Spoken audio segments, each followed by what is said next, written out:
Don't forget to pray. But don't be ashamed to pray. And don't be too proud to pray. Because prayer changes things. You have got to start expecting great things to happen for you in order for it to happen. It is the law of attraction. It is real. It is nothing fake about it. The Bible says a man is as he thinketh. If you live your life in expectations, that's what happens to you. If you live your life in despair, that's what happens to you. If you say all men are dogs, you're going to meet every last one of them. I'll never be rich. You won't. You won't. The moment you change the frequency that your tower emits, the moment you change that frequency, different things come back to you. I'm telling you this how it works. I'm gonna just say this fast as I can, I'm gonna let you go. If you change your attitude, you change your altitude. You have to lose your fear of failure. Failure is a part of the process. People who never fail, never try. You have to fail. You gotta get it wrong to get it right. You learn nothing from winning. You only learn from your failures. You will never succeed more than you fail. That's not how it works. You know why? Because failure is a wonderful teacher. It's the only way to learn. You have to fail. Failure is a part of the process to becoming successful. I tell people this all the time. Michael Jordan, the greatest basketball player in the world, he took 946 game-winning shots. 946 times since he was in high school, the ball has been in his hand to take the game-winning shot with no time on the clock. He has only made 146 of those. He has missed over 700 times, but he has made 146. You know what they write about? When you make it. They write about when you make it. So guess what? When you get through failing, all you gotta do is make one. All you gotta do is make one. Your great life is in front of you. It's not behind you. What you did back there ain't got nothing to do with what God got for you. What you did back there was learn the lessons to get you to where you are at this particular moment right here. But what God got for you, do you know, man, that you can actually mess your life completely up? You can jack it all the way up and you can turn around and get it right. Do you understand that? Rich people don't sleep 8 hours a day.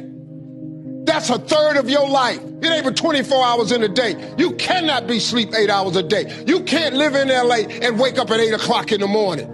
It's 11 o'clock on the East Coast. The stock market been open 2 hours. They already making decisions about your life and your ass was asleep.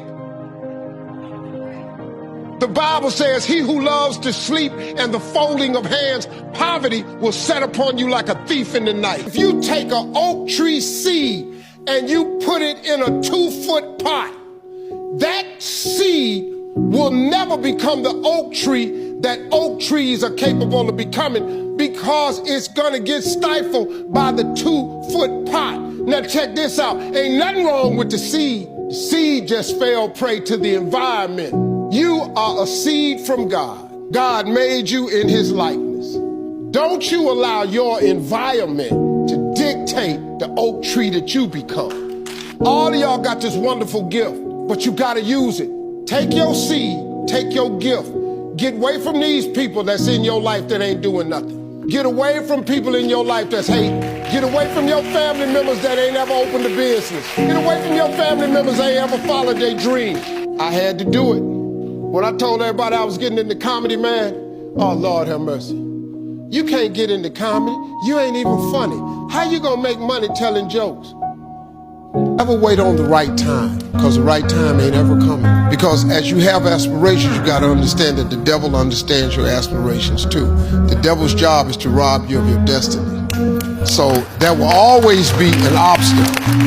So if you're waiting on the right time, you'll never make the move. You have to go. Too many times, people have you focusing on your weaknesses. You're wasting your time. You ain't gotta strengthen that. Work on what you good at. If you focus on what you good at, you'll make enough money. You hire somebody to be what you ain't. I got all kind of people read numbers and contracts and all that because I can't do it, but I hire them. Listen, man, you've got to write this information down. If you wake up in the morning, you start having negative thoughts, man, this ain't my day.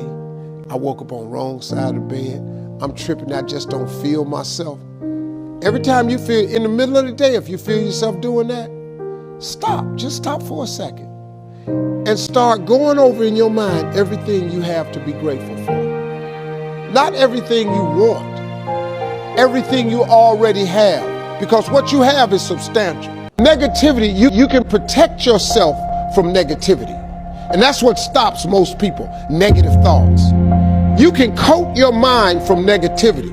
It's a real simple exercise to do. I do it every morning before I walk out the door. So I walk out as a positive person. The way you can put a coating around your mind is with one simple thing: gratitude.